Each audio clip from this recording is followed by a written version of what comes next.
Thank you for joining today's class. And in today's class, we are going to be talking about networking. What is networking? Networks are simply things connected. For example, your friendship circle, you're all connected because of similar interests, hobbies, skills, and so. Networks can be found in all walks of life. Example, a city's public transportation system is a kind of network of you can even find it in, let's say, infrastructure such as the national power grid for electricity. It's another form of networking. Let's say meeting and greeting your neighbors is a form of networking. Postal systems for sending letters and parcels is another form of networking. But more specifically, in computing, networking is the same idea, just dispersed to technological devices. Take your phone as an example. The reason that you have it is to access things. We'll cover how those devices communicate with each other and the rules that follow. In computing, a network can be formed by anywhere from two devices to billions. These devices can include everything from your laptop and phone to security camera, traffic lights, and even farming.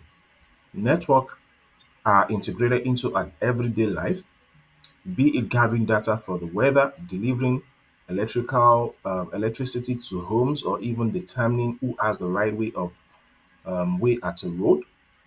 Because networks are so embedded in the modern day, networking is an essential concept to grasp in cybersecurity. Let's take this diagram. Alice, Bob, and Jim have formed their network. We have come into this, we will come into this later. So networks can come in all shapes and sizes, which is something that we will also come and discuss through this model. So what is the key term for devices that are connected together? You all know what this one is. Network. So that's the first question. Then the second task here, let's read. Now that we've learned that what a network is and how it's defined in computing, let's explore the internet. The internet is one giant network that consists of many small networks within itself. Using our example from the previous task, let's now imagine that Alice made some new friends named Zane and Toby that she wants to introduce to Bob and Jim. The problem is that Alice is the only person who speaks the same language as Zane and Toby. So Alice will have to be the messenger. So you can see the diagram, Zane, Toby, and Alice at the center, Bob, Jim below. Because Alice can speak both languages, they can communicate to one another through Alice, forming a new network. The first iteration for the internet was within the ARPANET project, ARPANET. You can check that up on the internet. It's a project in the late 1960s. This project was funded by the United States Defense Department and was the first documented network in action. However, it wasn't until 1989 when the internet as we know it was invented by Tim Berners-Lee by the creation of the World Wide Web, WWW, that we all know today. It wasn't until this point that the internet started to be used as a repository for storing and sharing information just like it is today. Let's Alice let's relate Alice's network of friends to communicate devices or to computing devices rather. The internet looks like a much larger version of this sort of diagram. You can see from network one, where we have two computers connected to small network. Network two, we have three computers, all connected to another network. Network three, we have a phone, printer, one laptop connected to network. So all these networks that they are connected to, they are the private network. But all these private network are also connected to the internet, which is the public network, right? So a network can be of two types, a private network and a public network. Devices will use set of labels to identify themselves on the network, which we'll come onto in this task below. So who invented the World Wide Web? Remember, Tim Berners-Lee. Let's copy it from here. Tim Berners-Lee invented the World Wide Web. And that is that. So let's go into the task 3. To communicate and maintain order, devices must be both identifying and identifiable on the network. Let's view this site. What what use is it if you don't know whom you are talking to at the end of the day? Devices on the network are very similar to humans in the fact that we have two ways of being identified: a name, a fingerprint. Now we can change our name through deep poll, but we can't, however, change our fingerprints. Every human has an individual set of fingerprints, which means that even if they change their name, there's still an identity behind it. Devices have the same thing, two means of identification with one being permeable. These are an IP address, the media access control MAC address. Think of this as being similar to a serial number. So IP addresses. Briefly, an IP address or Internet Protocol address can be used as a way of identifying a host on a network for a period of time,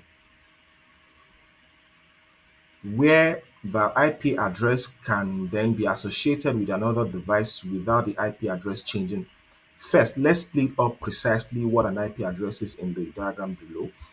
You can see this 192, octet 1, the octet 2, octet 3, and octet 4. An IP address is a set of numbers that are divided into four octets, as you can see in the diagram. The value of each octet was summarized to be the address of the device on the network. This number is calculated through technique known as IP addressing and subnetting. But that is for another day. What is important to understand here is that IP addresses can change from device to device but cannot be active simultaneously more than once within the same network. IP addresses follow a set of standards known as protocols. These protocols are the backbone of networking and force many devices to communicate in the same language, which is something that we'll come onto another time. However, we should recall that devices can be on both a private and public network. Depending on where they are, will determine what type of IP address they have, a public or a private address. A public address is used to identify the device on the internet, whereas a private address is used to identify a device amongst other devices. Take the table and screenshots below as an example. Here we have two devices on a private network, you can see. So just check this out. The said desktop, this with this IP address 192.168.1.7 is a private. Then they gave us another desktop, this with IP address 86.157. They said this is a public. Another device name is CMNATIC PC with IP address 192.168.1.74. They said is a private IP address. Then another device named CMNATIC PC A6.157, right? And this is a public, that's the IP address. It's a public IP address. Now, if you look at this, these two devices will be able to use their private IP address to communicate with each other. However, any data sent to the internet from either of those devices will be identified by the same public address. Public addresses are given by your internet service provider, which is we all know as ISP, at a monthly fee. You know, my public IP v4 is this 86.157.52. Location GB in England GB ISP Secure Communication Limited, right? As more and more devices become connected, it is becoming increasingly harder to get public address that isn't already in use. For example, Cisco, an industry giant in the world of networking, estimated that there would be approximately 50 billion devices connected on the internet by the end of 2021. That was then. Enter IP addresses version. So far, we have only discussed one version of the Internet Protocol addressing scheme known as IP version 4, which uses a numbering system of 2 raised to the power 32 IP addresses. That's 4.29 billion. So you can see why there's such a shortage. IP version 6 is a new iteration of the Internet Protocol addressing scheme to help tackle this issue, although it is seemingly more daunting. It boasts a few benefits: support up to 2 raised to power 128 of IP addresses, that's 340 trillion plus, resolving the issues faced with IP version 4, more efficient due to new methodologies. The screenshot below compares both IPv6 and IPv4 address. MAC addresses. Devices on the network will have a physical network interface, which is a microchip board found on the device motherboard. This network interface is assigned a unique address at the factory it was built, called a media access control MAC address. The MAC address is a 12-character hexadecimal number or base 16 number system used in computing represent numbers, split into twos and separated by a colon. These colons are considered separators. For example, A4 colon C3 colon FO colon 85 colon AC colon 2D. The first six characters represent the company that made the network interface, and the last six is a unique number. You can see from the diagram that is here. However, an interesting thing with MAC addresses is that they can be faked or spoofed. In a process known as spoofing, this spoofing occurs when a network device pretends to identify as another using its MAC address. When this occurs, it can often break poorly implemented security designs that assume that devices talking on the network are trustworthy. Take the following scenario. A firewall is configured to allow communication going to and fro from the MAC address of the administrator. If a device were to pretend or spoof this MAC address, the firewall will now think that it is receiving communication from the administrator when it isn't. Places such as cafes, coffee shops, and hotels alike often use MAC address control when using their guest or public Wi-Fi. This configuration could offer better services, that is, a faster connection for a price if you're willing to pay the fee per device. The interactive lab attached to this task has been made to replicate this scenario practical. So we are going to do the practical now. The interactive lab simulates a hotel Wi-Fi network where you have to pay for the service. You'll note that the router is not allowing Bob's packet. You can see Bob, you know. So let's say request. So it is not allowing Bob's packet to the TryHackMe website and is placing them in the bin. But Ali says so if you request, let's say Bob requests access, it's throwing it to the bin. So it's not allowing Bob's access. So through the find, she has paid for Wi-Fi. Try changing Bob's MAC address to the same Alice to see what happens. So this is so Alice paid. So Alice can access this website, but Bob didn't pay. So if anytime Bob tried to request, if you no matter how you request, it is throwing it to the bin. So how do we now spoof this to let Bob, replicate or to behave as Alice's? So what we can just do is to let's see if we can copy this. If you can copy this, you can just paste it here. So this one is spoofing now. I'm trying to request. So you can see. So just because I spoof, it says you got on TryHackMe THM. So I've been able to access the website. So that's why I can copy that. So that's the first one. Check. So what does the IP stands for? IP stands for Internet Protocol. What is each section of an IP address is called? Octets. How many sections and digits does an IP version 4 address? 4. What does the term MAC address mean? We know that media access control. And that is the task 3 that we've done. So let's go to ping, which is a task 4. Ping is one of the most fundamental network tools available to us. Ping uses ICMP, Internet Control Message Protocol, packets to determine the performance of the connection between devices. For example, if the connection exists or is reliable, the time taken for the ICMP packet traveling between devices is measured by ping, such as the screenshot below. You can see it here, right? This measuring is done using ICMP's echo packet and then ICMP's echo reply from the target device.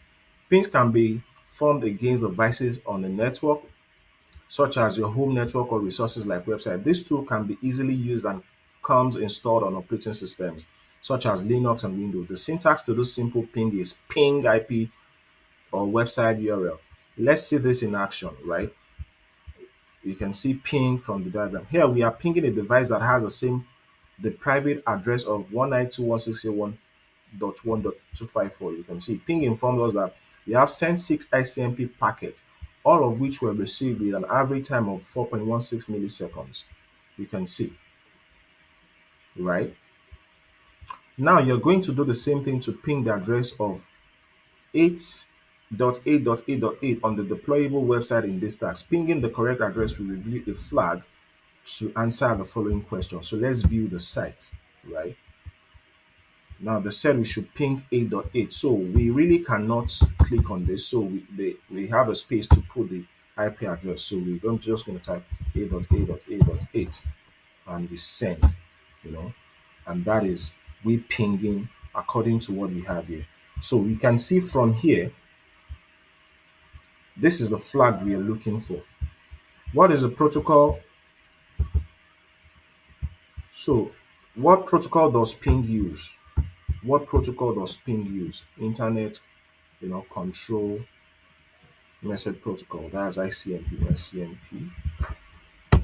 What is the syntax to ping 10.10.10? So you just type ping 10.10.10.10. What flag do you get when you ping 8888? So this is the flag. Let's just copy that and paste here. And yeah, that's correct. Now, the last task, which is task 5, continue your learning by joining the room intro to LAN room. And this will be on another short video so we're just going to check that out. I'm going to join the room. And you all know the drill. Once I check that, it shows congratulations on completing what is networking. And that is that. And if you want to share with your people on social media, you're free to do that. Thank you for joining today's class.